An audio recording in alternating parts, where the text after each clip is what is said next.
Cause number 41E2502562, Victor Dozel versus Jessica Garcia. Are you Jessica? Yes, ma'am. Victor? Oh, there you are. How are you? I can't hear you. It seemed like it was unmuted, but I don't know. I couldn't hear him. Okay, sorry about that, Your Honor. Can you hear me now? I can hear you. Perfect. Great. Doing All good right. yourself? Good afternoon. All right. How much is the monthly rent, please? It's $2,700. Any government subsidy? No, Okay. And you're seeking what months, please? it's going to be partially February and also March, April, and May. Okay. So do you have any receipts that you paid the full amount in February, March, April, May? I have receipts that I've made payments. Yes, ma'am. Okay. Not all of it. I did not pay May, but I do have You didn't pay receipts. May at all, you're saying, but you paid April? Our rent is due on the 26th of the month in the late month. So it goes from 26 to 26. So like this past month, I did not pay. Okay. Just the last month. So May you didn't pay, but April, how much are you telling me you paid? I have other receipts. Okay. We had come to an agreement because I was behind in the beginning. They would not let me stay there because it used to be like on a booking.com house. So they stressed the importance that they needed money flow coming in. So we agreed to $100 every day. So I made payments to them every day. One of the women came to the house because she said she needed to pick up a fridge from the garage. And I was like, of course you could come. She's like, do you mind if I walk through the property to be sure it's up to par? I told her, of course you can. So she came in, did that. She told me that they would be in contact with me that day to do an arrangement because I told her I can't pay 100 every day. I've caught up. So And this was when? this was April 7th. Okay. Yes.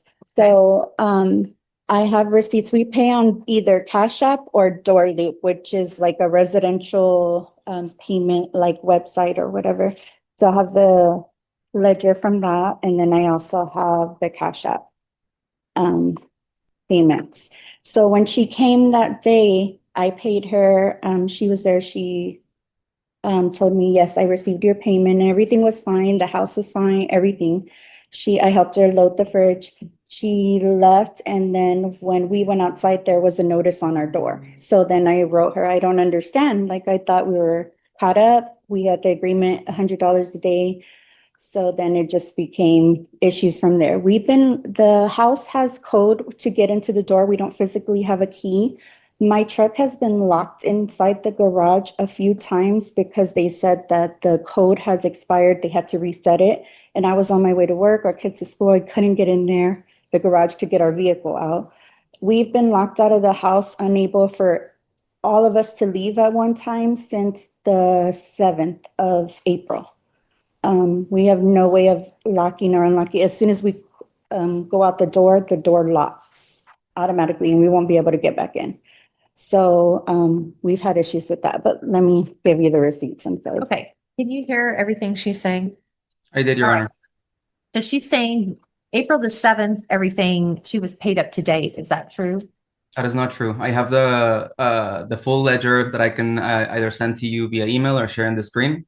But it contains a detailed record of when the payments were supposed to be due, all of the late payment accruals, a few different payments that bounced when she claimed she sent to us, and they never arrived to us, and we were charged for those bounced payments. Yeah, we have a very clear record of all of those payments, Your Honor. Okay. And It looks like this is is your ledger. This is your ledger showing all what he's saying. yes. And y'all charge her a late fee of $30 a day? That is correct, Your Honor. Wow. But that's not in our agreement that we signed for the rental. Is there a lease? Yes. So Is it in the lease? part of the problem, Your Honor, and just explaining a little bit, as I believe Jessica is there, right? Yes. Yeah, so as Jessica mentioned at the beginning, this started as a you could say reservation that was a short-term rental reservation through booking.com, if I'm not mistaken. I can't tell exactly where. And then later we determined that it would be to both her benefit and ours if we converted that into a month-to-month agreement, to which we agreed upon via text message. I can show you that text message showing the initial date. I also have in the ledger that she paid the initial rent, including a deposit.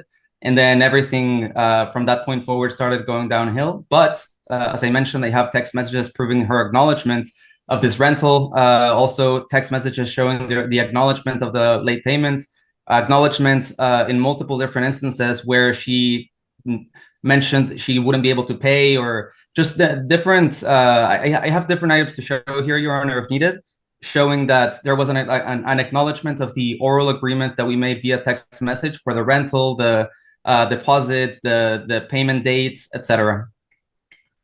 Okay, well, I'm looking at your payment history, and the payment stopped on April 8th. Yes, That's the last day, payment. the day that, because I was paying $100 every day and they were adamant at 11 o'clock. My husband works nights, I work in the morning.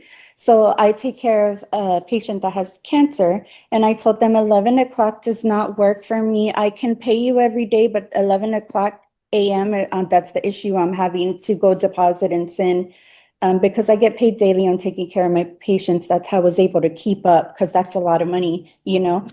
So I stressed to them in several, like I brought all our text messages too.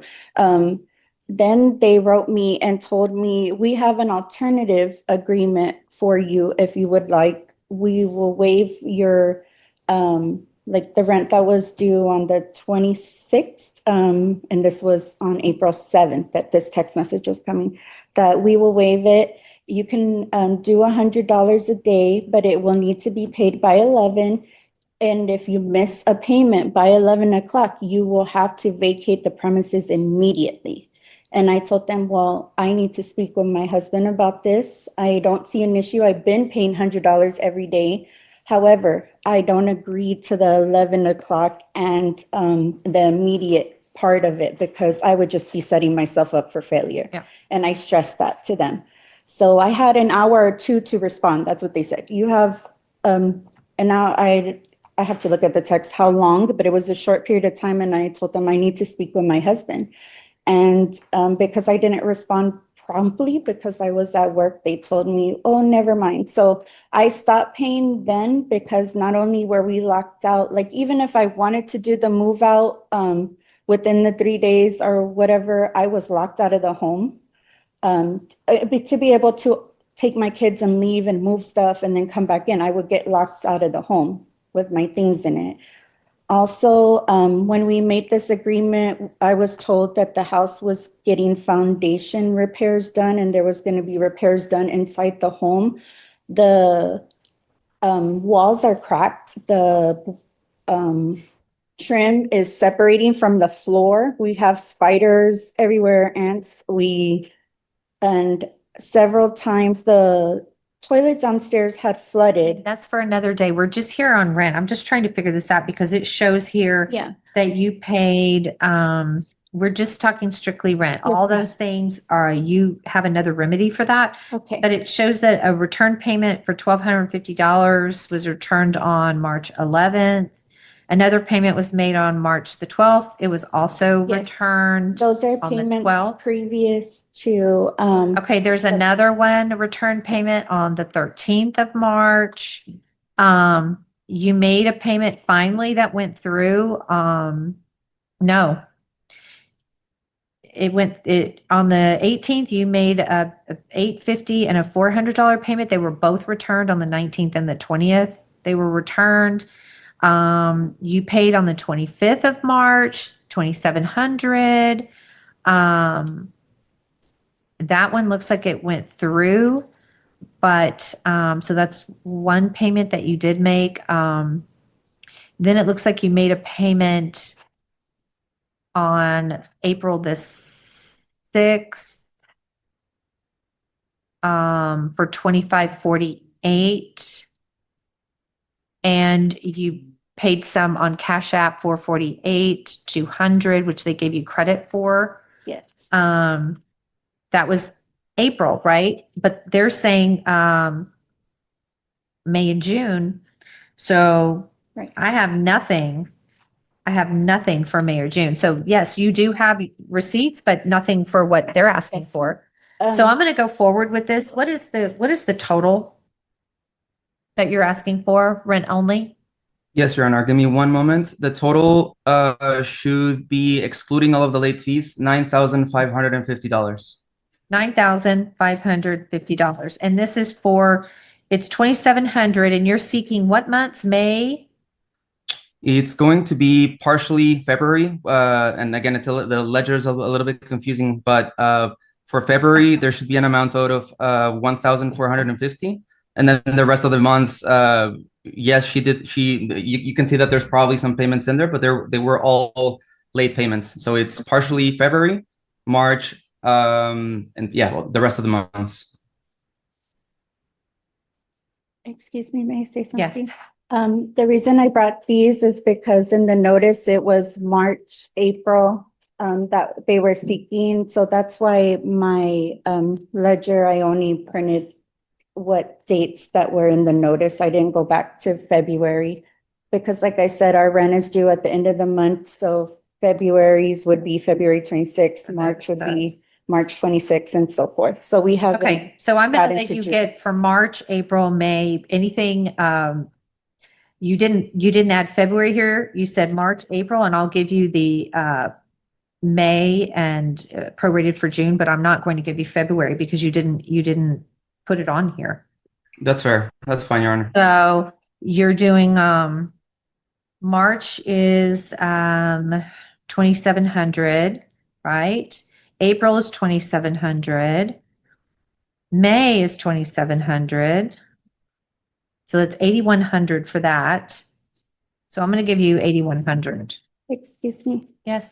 These do show my March payment, after March 26th, this ledger does show my payment. Yes, and but then- ma'am, you're so far behind. They don't put that towards rent. They put that towards late fees. But I thought that they couldn't ask for late fees and. They're not asking for late fees. On their ledger, when you pay them and you have a running balance, they don't put that towards the rent. They put that towards all the running balance.